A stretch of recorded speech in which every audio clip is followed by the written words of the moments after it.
السلام علیکم جی، امید کرتا ہوں تمام دوست خیریت سے ہوں گے۔ عماد وسیم نے انٹرنیشنل کرکٹ سے ریٹائرمنٹ اناؤنس کر دی ہے۔ سب سے پہلے ہم بات کریں گے کہ ان کو انٹرنیشنل کرکٹ سے ریٹائرمنٹ لینی چاہیے تھی یا نہیں لینی چاہیے تھی۔ دیکھیں، عماد وسیم ابھی ینگ تھے، ان کی ابھی کافی کرکٹ باقی بھی ہے، اور یقینی طور پر وہ ابھی لیگز میں کنٹینیو کریں گے، وہ کھیلیں گے۔ اور اگر ان کی ریسنٹ پرفارمنسز کی بات کریں تو بہت ہی زبردست ہے ان کی ریسنٹ پرفارمنسز، چاہے وہ پی ایس ایل کی پرفارمنس اٹھا کے دیکھ لیں، سی پی ایل کی دیکھ لیں، یا پھر لاسٹ ٹائم وہ پاکستان کی طرف سے نیوزی لینڈ سیریز کے لیں، افغانستان سیریز کے لیں، تو انہوں نے اپنا بہت ہی بیسٹ دیا ہے، آپ کہہ سکتے ہیں۔ اور ان کی جو لاسٹ انٹرنیشنل اننگ ہے وہ آپ اٹھا کے دیکھیں، 50+ سکور ہیں، وکٹس بھی اچھی لی ہوئی ہیں۔ تو پھر یہ اچانک سے ریٹائرمنٹ کا اعلان کرنا، یقیناً کوئی نہ کوئی گڑبڑ تو ہے، یہ تو کنفرم بات ہے۔ اتنی اچانک سے ریٹائرمنٹ لے لینا، کوئی نہ کوئی مسئلہ تو ضرور ہے۔ آگے آنے والے 1-2 دن یا کچھ دنوں میں ضرور ہم سب کو پتہ چلے گا یار اس کے پیچھے کیا ریزن تھی۔ اب آگے بات کرتے ہیں کہ انہوں نے ریٹائرمنٹ کا اعلان کیوں کیا ہوگا۔ اب کچھ لوگوں کا خیال ہے کہ وہ T10 کے لیے ابوظہبی جا رہے تھے، تو ان کو پی سی بی نے NOC جاری نہیں کیا، کیونکہ وہ پاکستان کے سینٹرل کنٹریکٹ کا حصہ ہیں۔ تو پی سی بی، کیونکہ جب ایک پلیئر سینٹرل کنٹریکٹ میں آ جاتا ہے تو وہ پی سی بی کی ملکیت ہوتا ہے۔ پی سی بی چاہے تو اس کو اجازت دے دے، پی سی بی چاہے تو اس کو اجازت نہ دے، کیونکہ وہ سینٹرل کنٹریکٹ میں موجود ہے۔ اب پی سی بی جو چاہے گا اس کو وہی کرنا پڑے گا، تو اس میں پی سی بی غلط بھی نہیں ہے۔ اگر انہوں نے روکا ہے تو اس وجہ سے انہوں نے ریٹائرمنٹ کا اعلان کیا، لیکن میرے خیال میں یہ وجہ نہیں ہو سکتی۔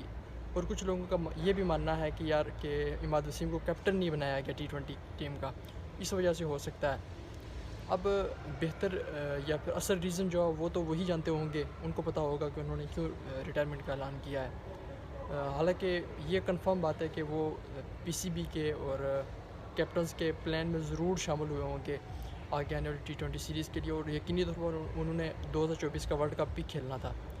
اب اگر ہم نیکسٹ بات کریں، ایک اور بات بھی ہے جس وجہ سے انہوں نے ایکسپیکٹڈ، اور میں بھی یہی سوچتا ہوں کہ شاید انہوں نے اس وجہ سے ریٹائرمنٹ کا اعلان کیا، کیونکہ پی سی بی نے 1-2 مہینے پہلے پی سی بی نے اعلان کیا ہے کہ سینٹرل کنٹریکٹ کا جو بھی کھلاڑی حصہ ہے وہ پی ایس ایل کے علاوہ صرف ایک لیگ کھیل سکتا ہے، ورلڈ میں کوئی ایک لیگ کھیل سکتا ہے۔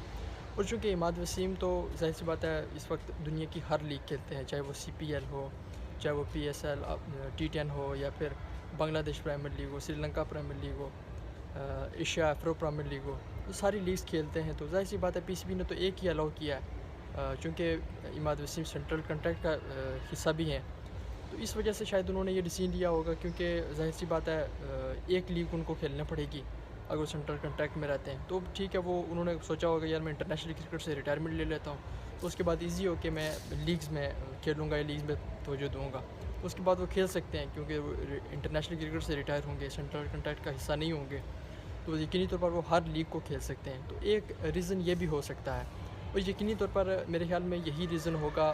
ابھی بھی ان کو T10 میں جانے کی اجازت نہیں دی گئی، تو پھر انہوں نے سوچا ہوگا یار کہ ابھی T10 میں جانے کی اجازت نہیں دی ہے پی سی بی نے، تو یقینی طور پر آنے والی ہر لیگ میں وہ مسئلہ کریں گے ہی کریں گے، اور یہ پی سی بی کا اختیار ہے۔ یہ اگر ہم سوچیں یار پی سی بی پلیئر کے ساتھ زیادتی کر رہا ہے تو یہ بالکل غلط بات ہے۔ اب اگر انڈین کرکٹ بورڈ کو دیکھیں تو وہ کوئی لیگ نہیں کھیلتے صرف IPL کے علاوہ، ٹھیک ہے، ان کو اجازت نہیں ہے دنیا کی کسی بھی لیگ میں جانے کی۔ تو یہ جو پی سی بی ہے یہ اس کا رائٹ ہے پلیئر کو پابند کرنا، ٹھیک ہے، وہ سینٹرل کنٹریکٹ کا حصہ، وہ پی سی بی جہاں چاہے گا اس کو بھیجے گا، یار وہ تو نیشنل T20 کھیلو یا پھر کسی لیگ میں جا کے کھیلو۔ تو یہ بات کہنا یار کہ پی سی بی نے زیادتی کیا ان کو T10 کے لیے نہیں بھیج کے، تو یہ بھی کہنا غلط بات ہے۔ لیکن یہ ہے کہ میں بذات خود عماد وسیم کی اس ڈیسیژن سے بہت زیادہ ڈس اپوائنٹڈ ہوں، کیونکہ آگے آپ دیکھیں وہ پاکستان کے ایک مین آل راؤنڈر تھے، پاسٹ کی ان کی پرفارمنس کو اس کو چھوڑیں، یا پھر ان کی باتوں کو ہم سائڈ پر رکھتے ہیں، باتوں کو بالکل بھی ہم یہاں پر ڈسکس نہیں کرنا چاہتے، لیکن وہ ایز اے پلیئر اس وقت وہ بہت اچھا پرفارم کر رہے تھے، چاہے وہ پی ایس ایل کی پرفارمنس آپ دیکھ لیں، یا پھر اس کے علاوہ جو لاسٹ ٹائم انہوں نے T20 انٹرنیشنل سیریز کے لیے نیوزی لینڈ کے اگینسٹ، افغانستان کے اگینسٹ، وہ بہت ہی اچھا پرفارم کیا ہے، وداؤٹ اینی ڈاؤٹ ہم سب نے دیکھا ہے۔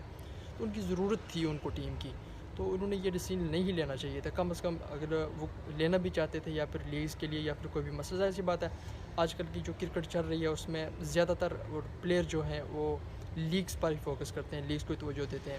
پھر ہم نے بے شمار ایسے کھلاڑی دیکھ رہے ہیں جو انٹرنیشنل کرکٹ سے ریٹائرمنٹ لے رہے ہیں اور لیگس کو پریفر کر رہے ہیں. ٹھیک ہے, کھلاڑی کی اپنی چوائس ہے, ہم اس پر ڈسکس نہیں کریں گے. ظاہر سی بات ہے, ہر بندہ پیسہ کمانا چاہتا ہے, لیکن یہ ہے کہ ان کو 2024 کا ورلڈ کپ کا انتظار کرنا چاہیے تھا, ان کو وہ کھیلنا چاہیے تھا پاکستان کے لیے. تو آگے آنے والے دنوں میں مین ریزن جو ہے وہ بھی پتہ چل جائے گی یار کس وجہ سے انہوں نے ریٹائرمنٹ اناؤنس کی ہے. 2 مہینے پہلے تو وہ سینٹرل کنٹریکٹ میں شامل ہوئے تھے, پھر ایسا کیا ہو گیا کہ انہوں نے ریٹائرمنٹ کا اعلان کر دیا. اور جو اس کے بعد خبر آ رہی ہے وہ نسیم شاہ کے حوالے سے ہے. نسیم شاہ چونکہ کوئٹہ گلیڈیٹر کو چھوڑ چکے ہیں, ابھی ان کو پشاور زلمی اسلام آباد نے پک کرنا تھا یا ان کے ساتھ بات چیت ان کی جاری تھی. تو پشاور زلمی کے ساتھ جو ٹریڈ ہونی تھی, پشاور زلمی سے ندیم عمر صاحب نے یعنی کوئٹہ گلیڈیٹر نے 3 پلیئر مانگے ہیں, سیم ایوب, محمد حارث اور حسیب اللہ. اور ظاہر سی بات ہے پشاور زلمی کی بیٹنگ لائن پوری فلاپ ہو جائے گی اگر یہ تینوں کھلاڑی چڑھے جاتے ہیں. تو پشاور زلمی نے سیدھا انکار کر دیا کہ ہم یہ 3 پلیئر نہیں دے سکتے بھائی نسیم شاہ کی جگہ.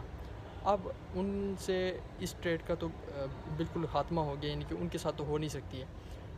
اب جو کوئٹہ گلیڈیٹر اور اسلام آباد یونائٹڈ کی بات جاری ہے کہ ہم دونوں ٹریڈ کر لیں, اور وہ اسلام آباد یونائٹڈ کے پلیئر اعظم خان, ان کے اعظم خان پہلے بھی کوئٹہ گلیڈیٹر کا حصہ رہ چکے ہیں, تو ان کو دوبارہ ٹیم میں شامل کرنا چاہتے ہیں کوئٹہ والے, اور نسیم شاہ ان کی جگہ اسلام آباد میں چلے جائیں گے. یہ تقریباً 90% کنفرم ہو چکا ہے. یقینی طور پر آفیشیلی 1-2 دن میں اناؤنس بھی ہو جائے گا کہ نسیم شاہ ٹریڈ کر کے ہیں اسلام آباد یونائٹڈ میں, اور اعظم خان اسلام آباد یونائٹڈ سے کوئٹہ گلیڈیٹر میں ٹریڈ کر جائیں.